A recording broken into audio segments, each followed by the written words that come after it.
जय माँ भैवलक्ष्मी। भैवलक्ष्मी माँ की व्रत कथा तथा पूजा विधि तथा आरती। माँ भैवलक्ष्मी का यह व्रत शीघ्र फलदायक होता है। अगर फल शीघ्र न मिले तो 3 महीने के बाद फिर से यह व्रत शुरू करना चाहिए। यह व्रत जब तक इच्छानुसार फल न मिले तब तक यह व्रत 3 महीने के अंतराल पर करते रहना चाहिए। फल अवश्य ही मिलता है। शुक्रवार की व्रत शुरू करने से पहले की विधि। व्रत शुरू करने से पूर्व अपने विचार भावों को नियंत्रण में करते हुए मन ही मन माँ लक्ष्मी जी का ध्यान करें। श्री यंत्र को सामने रख श्री यंत्र को प्रणाम करना चाहिए। पुस्तक में श्री यंत्र का चित्र दिया हुआ है। नंबर 3, पुस्तक में दिए गए माँ भैवलक्ष्मी जी के 8 स्वरूपों को प्रणाम करें। जय श्री धनलक्ष्मी माँ, जय श्री गजलक्ष्मी माँ, जय श्री आदिलक्ष्मी माँ, जय श्री विजय लक्ष्मी माँ, जय श्री ऐश्वर्य लक्ष्मी माँ, जय श्री वीर लक्ष्मी माँ, जय श्री धनलक्ष्मी माँ, जय श्री संतान लक्ष्मी माँ। बाद में नीचे दिए गए लक्ष्मी स्तवन का पाठ करें। लक्ष्मी स्तवन पाठ। या रक्तांबुजवासिनी मिल्यासिनी चंडासु तेजस्विनी, या रक्तारुदिम्बरा हरिशकी, या श्री मलोदिनी, या रत्नागर मंथना प्रकटिता विष्णु से गहनी, सा माँ पातु मनोरमा भगवती लक्ष्मी च पद्मावती। जो लाल कमल में रहती हैं, ऐपू कांति वाली हैं, ऐसा तेज वाली हैं, पूर्ण रूप से लाल हैं, जिसने रक्त रूप वस्त्र पहने हैं, जो भगवान विष्णु को अति प्रिय हैं। लक्ष्मी मन को आनंद देती हैं, समुद्र मंथन से प्रकट हुई हैं, विष्णु भगवान की पत्नी हैं, जो कमल से जन्मी और अति से पूजनीय हैं। वैसी है देवी लक्ष्मी, आप मेरी रक्षा करें। भैवलक्ष्मी माँ की व्रत कथा। जय माँ भैवलक्ष्मी। एक बड़ा शहर था। एक शहर की आबादी लाखों में थी। देश के कोने कोने से रोजगार की तलाश में आए लोग जब शहर में आते थे तो उनके पास कुछ भी नहीं होता था। उनकी एकमात्र इच्छा रहती थी कि उनकी किस तरह से 2 समय की रोटी मिल जाए। मेहनत मजदूरी करके अपने बच्चों का पेट पाल लें, बस प्रभु के गुण गाएं। वैसे देखा जाए तो मानव की इच्छाएं की कोई सीमा नहीं होती। शुरू में वह यही सोचता है कि उसे 2 समय की रोटी मिल जाए। प्रभु की यही सबसे बड़ी कृपा होगी। इसके लिए वह मंदिरों में जाते हैं, तीर्थ यात्रा तथा कथा सुनते हैं, और जब उन्हें 2 समय की रोटी मिलने लगती है तो उनके मन में कुछ और विचार उठने लगते हैं। कैसे उनकी आय बढ़े, उनके पास धन हो, रहने के लिए बढ़िया मकान हो, पहनने के लिए अच्छे कपड़े हों, सवारी के लिए कार या स्कूटर हो। किसी ने ठीक ही कहा है, भूख की एक सीमा है जिसे खाना खाते ही पूरा कर लिया जाता है, परंतु लालसा की तो कोई सीमा नहीं।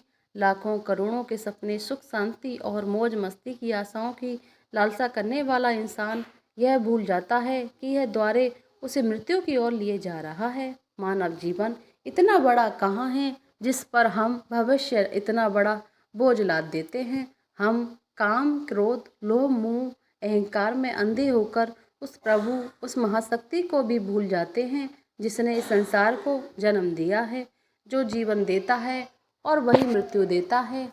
कलयुग में तो ऐसा ही होता है। पाप की परछाइयाँ लंबी और गहरी होना शुरू हो जाती हैं। धर्म व्यापार बन जाता है। अधर्म खूब फलते फूलते हैं। इस बड़े शहर में धीरे धीरे धर्म कम होता जा रहा था और धर्म बढ़ता जा रहा था। इसी शहर में एक मोहल्ले में गीता और सुरेश पति पत्नी के रूप में रहते थे। उनका एक छोटा सा घर था, यानी घर के नाम पर एक कमरा था। उसी में रसोई, उसी में सोना, उसी में खाना पीना, यही था उनका घर। सुरेश किसी मेल में नौकरी करता था।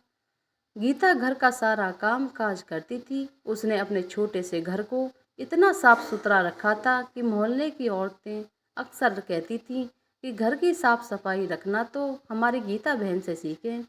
यह बात तो गीता भी जानती थी कि शहर में अच्छे लोग कम, बुरे अधिक हैं।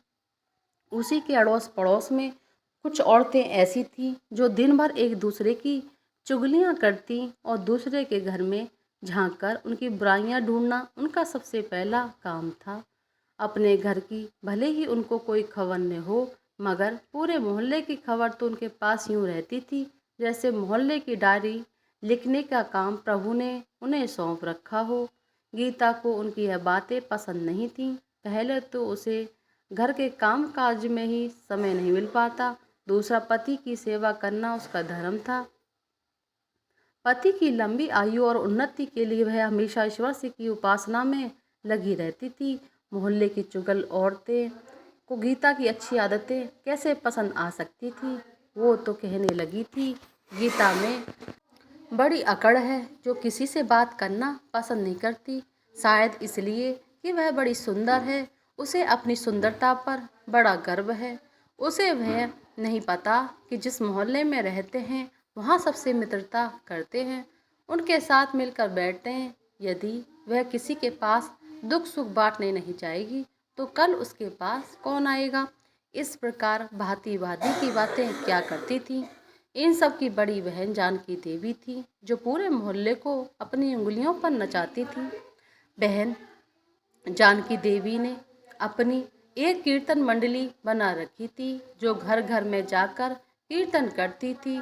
गीता को ऐसी औरतें बिल्कुल पसंद नहीं थी जो कीर्तन करते समय एक दूसरे की चुगलियां करती हों। यही कारण था कि गीता ने कई बार उनको टोकते हुए कह दिया, देखो बहन जानकी देवी, मैं आपसे हाथ जोड़कर प्रार्थना करती हूँ, पूजा एवं कीर्तन करते समय किसी की चुगली मत किया करो।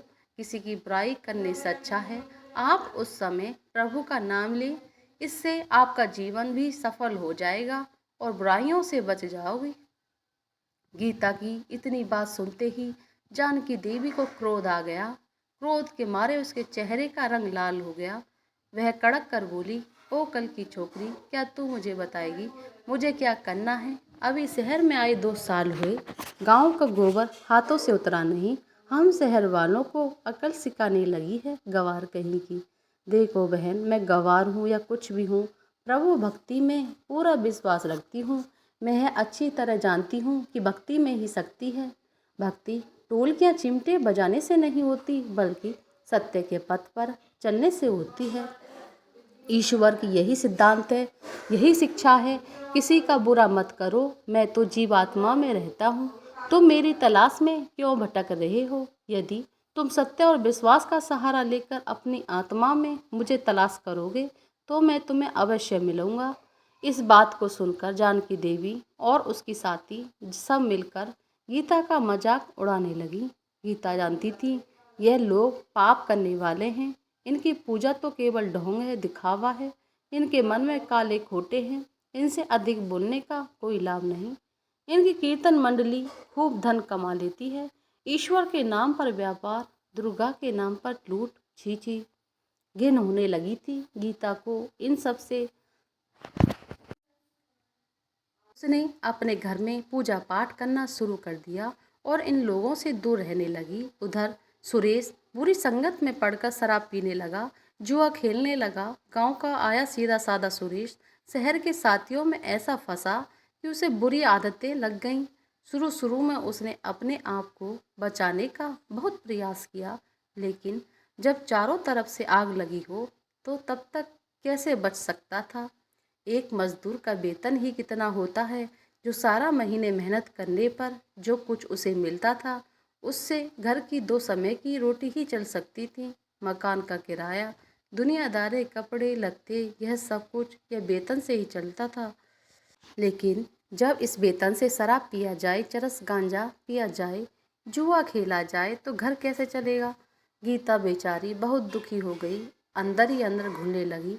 पति को मना करती, उल्टी उसे मार पड़ती, गालियां सुनने को मिलती। घर में आकर वह इतना और हल्ला करता कि लोगों का उनका मजाक उड़ाने का मौका मिलता।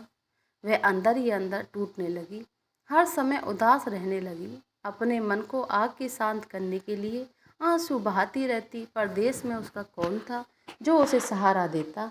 वह तो अकेली पड़ गई थी। आ जाकर उसे प्रभु का ही आसरा था। माँ दुर्गा ही उसे सहारा देंगी। माँ लक्ष्मी जी दो इस घर में रूठ चुकी थीं। सुरेश ने घर के बर्तन तक बेच डाले थे। इतने बड़े संकट में भी उसने प्रभु का विश्वास नहीं छोड़ा। माँ दुर्गा की उपासना नहीं छोड़ी। उसे पूर्ण विश्वास था कि एक दिन माँ उसके सारे संकट दूर कर देंगी। एक दिन जब घर में खाने को कुछ नहीं बचा था, वह 2 दिन से भूखी थी। जिस दुकान से खाने पीने का सामान उधार मिलता था, उसने इसलिए उधार देने से मना कर दिया क्योंकि उसके पिछले रुपए ही नहीं दिए गए थे। इस युग में तो जिसके पास लक्ष्मी जी नहीं, वह भूखा मर जाएगा। गीता माँ लक्ष्मी के चित्र के आगे हाथ जोड़कर बैठकर रोने लगी। माँ ने उसकी आंखों में टपकते आंसू देख लिए थे, उसके हृदय के दुख जान लिए थे। गीता रोए जा रही थी, साथ में वह माँ लक्ष्मी जी का पूजन कर रही थी। माँ मुझे लक्ष्मी जी मुझे बचा लो, माँ मुझे बचा लो। देखो मेरे घर की कैसी हालत हो गई है। मैं 2 दिन से भूखी हूँ।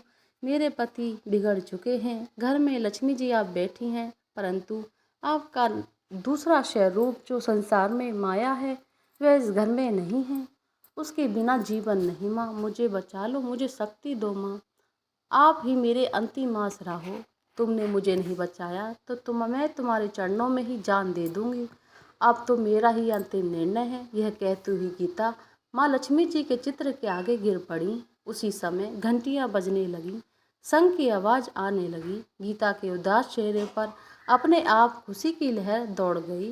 तभी उसके कानों में आवाज़ आई, बेटी गीता, तुम्हारी आराधना सफल हो गई है। तुमने इतने बड़े संकट में भी मुझ पर विश्वास नहीं छोड़ा, अपनी श्रद्धा में कमी नहीं आने दी, इसलिए मैं तुम पर प्रसन्न हूँ। गीता ने एक तू ही पतिव्रता में धर्म में पूरी खरी उतरी है। अपने पति की सेवा में तूने कोई कमी नहीं रखी। दूसरा, तूने मुझ पर विश्वास नहीं छोड़ा। यह सब तेरी अग्नि परीक्षा थी जिसमें तू पूरी तरह खरी उतरी। गीता बोली, हे जगत माता, मैंने आपसे आज तक कुछ नहीं मांगा है, परंतु आज मैं मजबूर हो गई हूँ माँ। आज पहली बार आपसे कुछ घर की खुशियाँ मांग रही हूँ माँ। मुझे धनवान बनने की कोई लालसा नहीं, मुझे तो जीने के लिए थोड़ा सा धन दे दो माँ, से हम खाना खा सकें। मेरे बिगड़े हुए पति को सुधार दो माँ। आओ बेटी, अपने आप को संभालो। मैं तुम्हारी मनोकामना को पूर्ण करने के द्वारे खोल रही हूँ। उठो बेटी, अपने घर के द्वारे खोलो। गीता के अंदर नहीं जाने कहाँ से अनजानी शक्ति आ गई थी। वह माँ लक्ष्मी जी के चरणों में उठकर अपने घर के द्वारे की ओर गई और सामने ही एक तिलकधारी ब्राह्मण को खड़े पाया। बेटी गीता, जय माँ लक्ष्मी जी बोलो, जय माँ लक्ष्मी जी। गीता ने पूरी शक्ति से कहा, देखो बेटी, मैं माँ लक्ष्मी जी के मंदिर का पुजारी हूँ। माँ का आशीर्वाद से यह 2 बोरी आटा और साथ में दालें और घी, यह सब खाने की सामग्री तुम्हारे घर पहुँचाने आदेश हुआ है। आप धन्य हैं महाराज, आप धन्य हैं माँ लक्ष्मी। माँ लक्ष्मी जी के पुजारी होने के नाते मैं आपके चरण छूती हूँ महाराज, और आपसे यह प्रार्थना करती हूँ कि मुझे संकट से निकालने का कोई उपाय बताओ। देखो बेटी, इस माया रूपी संसार में सुख प्राप्त करने के लिए अपने मन को शुद्ध और आत्मा को पवित्र रखना पड़ता है। माया लक्ष्मी जी को तिजोरी में बंद रखने वाले पापी होते हैं। यदि तुम अपने मन को शांति और घर गृहस्थी चलाने के लिए लक्ष्मी जी को प्राप्त करना चाहती हो तो वह लक्ष्मी माँ का व्रत करो। इस व्रत को करने से आपकी हर मनोकामनाएं पूरी हो जाएंगी, तुम्हारे सारे संकट दूर हो जाएंगे। लेकिन पुजारी जी, मुझे इस व्रत की विधि बता नहीं है, उसे बता दो। तो माँ की उपासना बचपन से कर रही हूँ, किंतु व्रत की विधि मुझे नहीं पता। देखो बेटी, लक्ष्मी जी का व्रत बहुत सरल है। इस माँ का भैरव लक्ष्मी व्रत कहा जाता है। जो प्राणी सच्चे मन से इस व्रत को कर लेता है, उसकी सारी मनोकामनाएं पूरी हो जाती हैं। उसे हर प्रकार की सुख संपत्ति प्राप्त हो जाती है। इस व्रत को विधि पूर्वक करने से ही इसका फल मिलता है। जो लोग इस व्रत को विधि पूर्वक नहीं करते, उन्हें कोई फल नहीं मिल पाता, बल्कि वे अपने मन की शांति खो बैठते हैं। कई पाखंडी और धोखेबाज यह कहते फिरते हैं, सोने के गहने, हल्दी कुमकुम से पूजा करो, बस व्रत हो गया, परंतु ऐसा नहीं है। कोई व्रत जब तक अपनी विधि अनुसार नहीं किया जाए उसका फल शून्य ही मिलेगा। यह सब कुछ अपने आप पर निर्भर करता हूँ। वैसे घर के यदि सोना है तो व्रत रखकर उसकी उपासना जरूर करें। माँ लक्ष्मी जी का व्रत शुक्रवार को रखना चाहिए। सुबह उठकर नहा धोकर साफ सुथरे कपड़े पहने और दिन भर माँ का पूजन करें। हर समय मुंह से यही शब्द निकले, जय माँ लक्ष्मी जी, जय माँ लक्ष्मी। शाम के समय पूर्व दिशा की ओर मुंह करके आसन पर बैठें। माँ लक्ष्मी जी की मूर्ति या चित्र किसी ऊंचे स्थान पर रखकर उसके आगे चावलों की ढेरी लगाएं। एक खुली प्लेट में सोने का जेवर रखें। यदि सोने का जेवर न हो, चांदी का जेवर रखें। माँ लक्ष्मी जी के चरणों में गुलाब के शुभ फूल अर्पण करके धूप के साथ साथ देसी घी की ज्योति जलाएं। वैसे तो माँ लक्ष्मी जी के अनेक रूप हैं, परंतु इस सब की नींव श्री यंत्र है।